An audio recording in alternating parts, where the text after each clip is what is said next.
জুবিন গাৰ্গৰ কাহিলীপাৰাৰ বাসগৃহলৈ আজিও আহিছে বিভিন্নজন। বাসগৃহৰ সন্মুখত প্ৰিয় শিল্পীৰ প্ৰতিচ্ছবিত শ্ৰদ্ধাঞ্জলি জনাইছে গুণমুগ্ধই। শোকৰেশ্বৰ মন্দিৰত কৰা হ'ব জুবিন গাৰ্গৰ পিণ্ডাদি কৰ্ম। কেঁচু সুস্থ হৈ উঠিছে জুবিন গাৰ্গৰ পিতৃ কপিল বৰঠাকুৰ। আৰু এই মুহূৰ্তত কাহিলীপাৰাত উপস্থিত আছে আমাৰ সাংবাদিক নাৰায়ণ শইকীয়া। পোনপটীয়াকৈ নাৰায়ণৰ ওচৰলৈ গৈছোঁ। নাৰায়ণ শইকীয়া, এতিয়াও সমগ্ৰ ৰাজ্যবাসী শোকস্তব্ধ, আৰু যিহেতু আপুনি কাহিলীপাৰাৰ বাসগৃহত উপস্থিত আছে, পৰিৱেশটো চাব বিচাৰিম।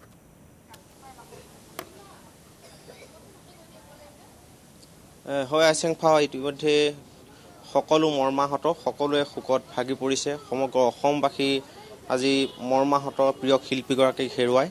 কালি পঞ্চভূতত বিলীন হৈ গ'ল অসমৰ হাৰ্থু জুবিন গাৰ্গৰ নশ্বৰদেহ। আৰু আজি মই জুবিন গাৰ্গৰ কাহিলীপাৰা যিটো বাসগৃহ, সেই বাসগৃহটোত আহি উপস্থিত হৈছোহি। ছিংগাপুৰৰ পৰা যিটো কফিনত ইতিমধ্যে জুবিন গাৰ্গৰ সেই পাৰ্থিৱ শৰীৰ লৈ অনা হৈছিলে, সেই কফিনটো এনেধৰণে ইয়াত সজাই ৰখা হৈছে। জুবিন গাৰ্গৰ প্ৰতিচ্ছবি আছে, প্ৰিয় শিল্পীগৰাকীৰ প্ৰতিচ্ছবিত সকলোৱে শ্ৰদ্ধা জনাবলৈ ইয়াৰ ব্যৱস্থা কৰা হৈছে। আৰু মই এটা বিশেষ পৰিৱেশ দেখুৱাম যে এখন কাষৰে ব্যক্তিগত বিদ্যালয়, ব্যক্তিগত শিক্ষানুষ্ঠানখনৰ যিসকল কণ ছাত্ৰ ছাত্ৰী, সেই কণ ছাত্ৰ ছাত্ৰীসকল আজি পুৱাৰ ভাগতে আহিছে। আৰু পুৱাৰ ভাগতে আহি তেখেতলোকে জুবিন মামাক শ্ৰদ্ধাঞ্জলি জনাবলৈ আহিছে। তেখেতলোকে কি বুজি পাইছে নাজানো, কিন্তু তেখেতলোকৰ যিসকল কণ শিশু, সেই কণ শিশুসকলে শেষৰবাৰৰ বাবে ইয়াত তেখেতলোকে শ্ৰদ্ধাঞ্জলি জনাবৰ বাবে আহিছে। তেখেতলোকৰ শিক্ষক শিক্ষয়িত্ৰীসকলে লৈ আহিছে। সেই যিখন বিদ্যালয়, সেই বিদ্যালয়খনৰ সৈতে জুবিন গাৰ্গৰ এটা বিশেষ সম্পৰ্ক আছিলে। বিগত 5 জুনত বিশ্ব পৰিৱেশ দিৱসৰ দিনটোত জুবিন গাৰ্গ সেই বিদ্যালয়খনলৈ গৈছিলে, আৰু গৈ এইসকল ছাত্ৰ ছাত্ৰী, এইসকল কণ শিশুৰ লগত জুবিন গাৰ্গে সময় অতিবাহিত কৰিছিলে।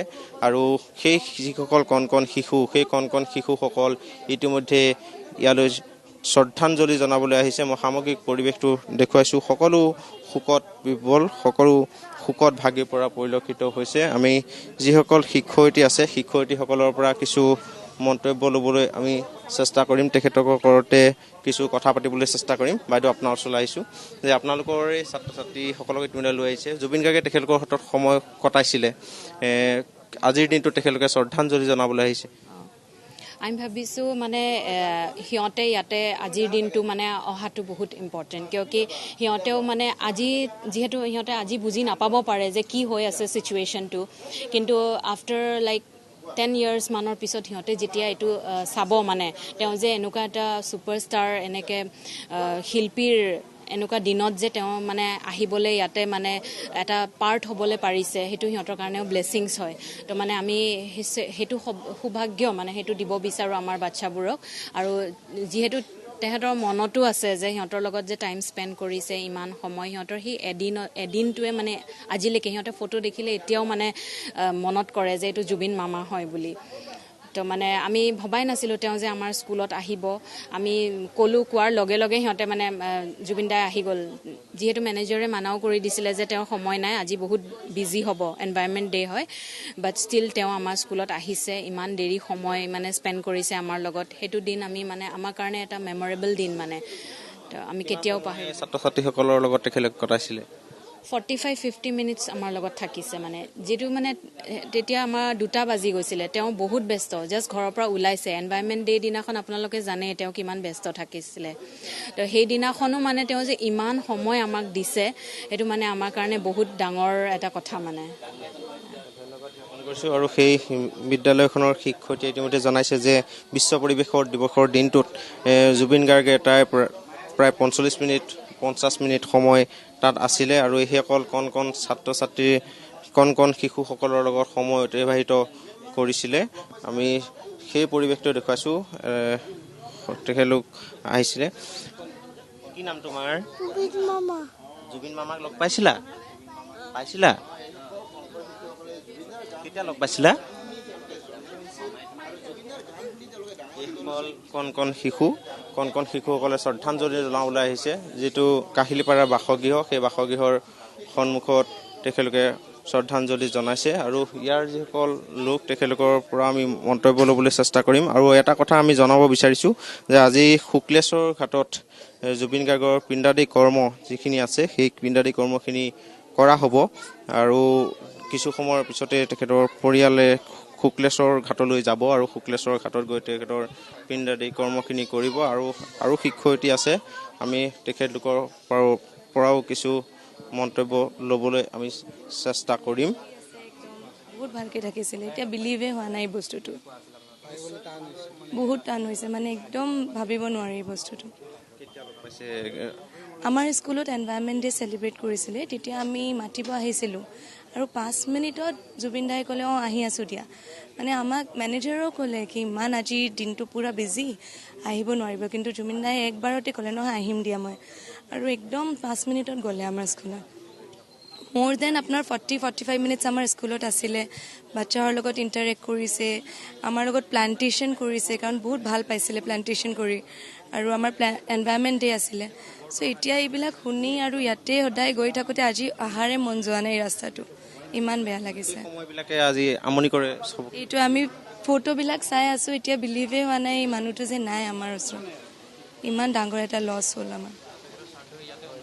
অসমবাসীৰ হিয়াৰ আমঠু জুবিন গাৰ্গক হেৰুৱাই সকলো শোকত মৰ্মাহত। আমি ইয়াৰ যিসকল স্থানীয় লোক ইয়াত যিসকল থাকে তাত সেইসকলৰ সৈতে কথা পাতিবলৈ চেষ্টা কৰিম। বৰ্তমান ষ্টেবল, বেয়া নহয়, বাপেকৰ স্বাস্থ্য ষ্টেবল হৈ আছে।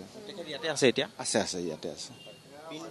দান কৰিবলৈ আজি যোৱা কথা, অলপ পিছতেই হয়তো ওলাব, সকলো আহিছে তেখেতৰ পিণ্ডদান কৰিব। মই চলি শুক্লেশ্বৰতে কৰিব, কাৰণ কৈছিলে জুবিনেই নিজেই কৈ গৈছিলে যে মোক ব্ৰহ্মপুত্ৰতেই সেই বিলীন হৈ যাব দিব, গতিকে তেখেতৰ পিণ্ডদানটো সম্পূৰ্ণ ব্ৰহ্মপুত্ৰতেই হ'ব, শুক্লেশ্বৰ ঘাটতেই হ'ব। হয় নিশ্চয়, বহুত ক্ল'জলি পাইছিলোঁ। মানে যোৱা 13 তাৰিখৰ দিনাখনো জুবিন আহিছিলে, আহি পিনে তেখেতে আহি কথা পাতি পিনে গৈছিলে। আমি ভবা নাছিলোঁ যে আমাৰ সেই দিনটোৱে যে শেষ দিন আছিলে, আমি কোনো ছ'চাইটিয়ে ভবাই নাছিলোঁ। মানে নিশ্চয় অসমৰ প্ৰতিটো মানুহ, যিমান য'তেই নাথাকক যোনেই নহওক, অসমৰ প্ৰতিজন মানুহেই এই দুখটো অনুভৱ কৰিছে আৰু প্ৰতি ঘৰতেই এই দুখৰ হাৰি হৈ গৈ আছে। ঠিক আছে, জ্ঞাপন কৰিছোঁ। আৰু তেখেতলোকে 13 তাৰিখে লগ পাইছিলে শেষৰবাৰৰ বাবে, তেখেতলোকে 13 তাৰিখে আহিছিলে, তেখেতলোকে লগ পাইছিলে আৰু সকলো আচলতে শোকত মৰ্মাহত, সকলোৱে প্ৰিয় শিল্পীগৰাকীক হেৰুৱাই আজি সকলো শোকত ম্ৰিয়মান। আৰু সকলোৱে এটা দাবী কৰিছে যে ছিংগাপুৰলৈ যিসকল লোকে লৈ গৈছিল সেই লোকসকলৰ বিৰুদ্ধে যিটো CID যিহেতু তদন্ত আৰম্ভ কৰিছে, সেই লোকসকলৰ বিৰুদ্ধে উচিত ব্যৱস্থা গ্ৰহণ কৰিব লাগে। আৰু তেখেতলোকে বৰ্তমানলৈকে কোনো বিবৃতি এতিয়াও প্ৰদান নাই কৰা। আমি সেই বিষয়ে অকণমান সুধিব বিচাৰিম যে যিসকল লোকে ছিংগাপুৰলৈ লৈ গৈছিলে, বৰ্তমানলৈকে তেখেতলোকে এটা বিবৃতিও প্ৰদান কৰা নাই। এইটো সংক্ৰান্তত মই অসম গভৰ্ণমেণ্টক, অসম চৰকাৰক অনুৰোধ জনাওঁ যে অসমৰ যিখিনি কথা ছ'চিয়েল মিডিয়া হওক বা মানুহৰ মুখে মুখে হওক যিখিনি ওলাই আছে, মই ভাবোঁ এইখিনি অসম চৰকাৰে এটা মানে সঠিক তদন্ত কৰিব লাগে, যাৰ মানে তদন্তৰ মানুহৰ মুখত কি আছে, প্ৰকৃত দোষী বিচাৰি উলিয়াই দিয়ক। যদি দুখ আছে নে নাই এইটো আমি ক'ব নোৱাৰোঁ, যিহেতু সম্পূৰ্ণ অসমৰ জনসাধাৰণে কৈ আছে যে ইয়াৰ